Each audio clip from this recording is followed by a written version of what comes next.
कुछ रिश्ते बहुत मीठे होते हैं, बस बातें कड़वी होती हैं। बहू कहाँ मर गई? अंदर से आवाज़ आई। जिंदा हूँ माँ जी। तो फिर मेरी चाय क्यों अभी तक नहीं आई? कब से पूजा करके बैठी हूँ। ला रही हूँ माँ जी। बहू चाय के साथ भजिया भी ले आई। सास ने कहा, तेल का खिला कर क्या मारेगी? बहू ने कहा, ठीक है माँ जी, ले जाती हूँ। सास ने कहा, रहने दे, अब बना दिया है तो खा लेती हूँ।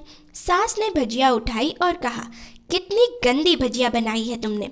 बहू, माँ जी मुझे कपड़े धोने हैं, मैं जाती हूँ। बहू दरवाजे के पास छुपकर खड़ी हो गई। सास भजिया पर टूट पड़ी और पूरी भजिया खत्म कर गई। बहू मुस्कुराई और काम पर लग गई। दोपहर के खाने का वक्त हुआ। सास ने फिर आवाज़ लगाई, कुछ खाने को मिलेगा? बहू ने आवाज़ नहीं दी। सास फिर चिल्लाई, भूखे मारोगी क्या? बहू आई, सामने खिचड़ी रख दी। सास गुस्से से, ये क्या है? मुझे इसे नहीं खाना, इसे ले जाओ इसे। बहू ने कहा, आपको डॉक्टर ने दिन में खिचड़ी खाने को कहा है, खाना तो पड़ेगा ही। सास मुंह बनाते हुए, हाँ तू मेरी माँ बन जा। बहू फिर मुस्कुराई और अंदर चली गई। आज इनके घर पूजा थी। बहू सुबह 4 बजे से उठ गई। पहले स्नान किया, फिर फूल लाई, माला बनाई, रसोई साफ की, पकवान और भोज बनाया। सुबह के 10 बज गए। अब सास भी उठ चुकी थी। बहू अब पंडित जी के साथ भगवान के वस्त्र तैयार कर रही थी। आज ऑफिस की छुट्टी भी थी। उनके पति भी घर पर थे। पूजा शुरू हो गई। बहू ये नहीं है, वो नहीं है। बहू दौड़ी दौड़ी आती है और सब करती है। अब दोपहर के 3 बज गए थे। आरती की तैयारी चल रही थी। पंडित जी ने सबको आरती के लिए बुलाया और सबके हाथों में थाली दी। जैसे कि बहू ने थाली पकड़ी, थाली हाथों से गिर गई। शायद भोज बनाते हुए बहू के हाथों में तेल लगा था, जिसे वो पोंछना भूल गई थी। सारे लोग तरह तरह की बातें बनाने लगे। कैसी बहू है, कुछ नहीं आता, एक काम भी ठीक से नहीं कर सकती, न जाने कैसी बहू उठा लाए हैं। एक आरती की थाली भी संभाल नहीं सकी। उसके पति भी गुस्सा हो गए, पर सास चुप रही, कुछ नहीं कहा, बस यही बोल के छोड़ दिया कि सीख रही है, सब सीख जाएगी धीरे धीरे। अब सबको खाना परोसा जाने लगा। बहू दौड़ दौड़ के खाना देती फिर रही थी, पानी लाती। करीब 70-80 लोग हो गए थे। इधर 2 नौकर और बहू अकेली, फिर भी वहाँ सारा काम बहुत अच्छे तरीके से करती। अब उसकी सास और कुछ आस पड़ोस के लोग खाने पर बैठे। बहू ने खाना परोसना शुरू किया। सबको खाना दे दिया गया। जैसे ही पहला निवाला सास ने खाया, तुमने नमक ठीक से नहीं डाला क्या? एक काम ठीक से नहीं करती, पता नहीं मेरे बाद कैसे ये घर संभालोगी। आस पड़ोस वालों को तो जानते ही हो, वो सब तो बहाना ढूंढते हैं नुक्स निकालने का। फिर भी सब शुरू हो गए, ऐसा खाना है, ऐसी बहू है, ये वो वगैरह वगैरह। दिन का खाना हो चुका था। अब बहू बर्तन साफ करने नौकरों के साथ लग गई। रात में जगराता का कार्यक्रम रखा गया था। बहू ने भी 1-2 गीत गाने के लिए स्टेज पर चढ़ी।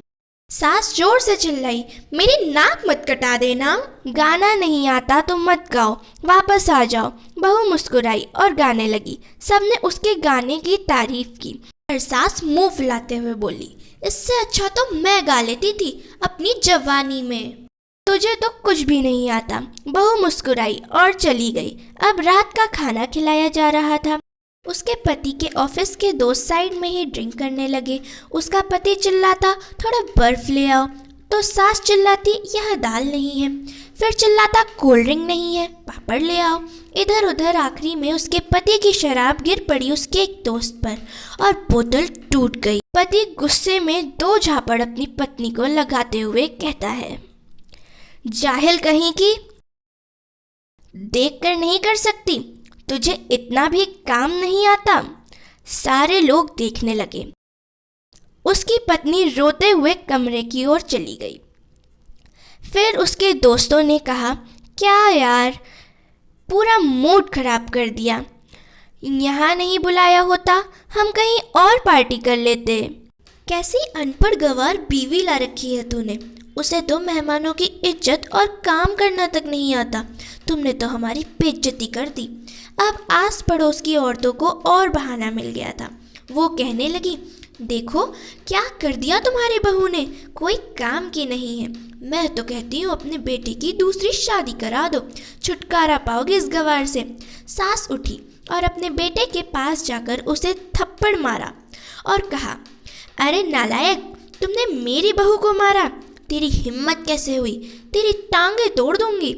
उसके बेटे के दोस्त कुछ कहने ही वाले थे कि सास घूरते हुए कहती है, चुप, बिल्कुल चुप, यहाँ दारू पीने आए हो, जबकि पता है आज पूजा है और तुम्हें पार्टी करनी है।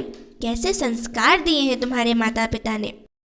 और किसने मेरी बहू को जाहिल बोला, जरा इधर तो आओ, चप्पल से मारूंगी अगर मेरी बहू को किसी ने एक शब्द भी कहा तो।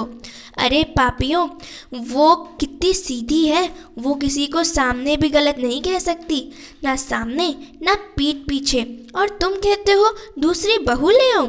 याद है ना छुटकी की दादी, अपनी बहू की करतूत। सास ने गुस्से से पड़ोसी की महिला को कहा, अभी पिछले हफ्ते ही तुम्हें मियाँ बीबी भूखे छोड़ घूमने चले गए थे। मेरी इसी बहू ने 7 दिनों तक तुम्हारे घर पर खाना पीना, यहाँ तक कि तुम्हारे पैर दबाने जाती थी, और तुम इसे जाहिल बोलती हो। जाहिल तो तुम सब हो, कोयले और हीरे में फ़र्क नहीं जानती। अगर आइंदा किसी ने मेरे बहू के बारे में एक लफ्ज़ भी बोला तो मुझसे बुरा कोई ना होगा, क्योंकि ये मेरी बहू नहीं, मेरी बेटी है। बहू सिसकियाँ लेते हुए कमरे में चली गई। सास ने एक प्लेट उठाई और भोजन परोसा, बहू के कमरे में खुद ले गई। सास को भोजन लाते देख बहू ने कहा, अरे माँ जी, आप क्या कर रही हैं, मैं खुद ले लेती। सास ने प्यार से ताना मारते हुए कहा, डर मत, इसमें जहर नहीं है, मार नहीं डालूंगी तुझे। तुझे नई सास चाहिए होगी, पर मुझे अभी भी तू ही घर की बहू चाहिए। बहू ने अपने सास को रोते हुए गले से लगा लिया। सास भी रो दी पहली बार और कहा, चल खाना खा ले। फिर मजाक करते हुए कहा, फिर मेरे पैर दबाने चली आना, और ये ख्याल अपने मन में मत लाना कि सास पैर बोलती है, किसी दिन इसका गला दबा दूंगी। क्योंकि कभी मैं भी यही सोचती थी। दोनों खूब हंसने लगती हैं। कुछ रिश्ते बहुत मीठे होते हैं, बस बातें कड़वी होती हैं। आशा करती हूँ कि आपको ये वीडियो पसंद आई होगी। अगर वीडियो पसंद आई है तो इस वीडियो को लाइक, सब्सक्राइब और शेयर ज़रूर से करें, और इस वीडियो पे आपकी क्या राय है हमें ज़रूर बताएं।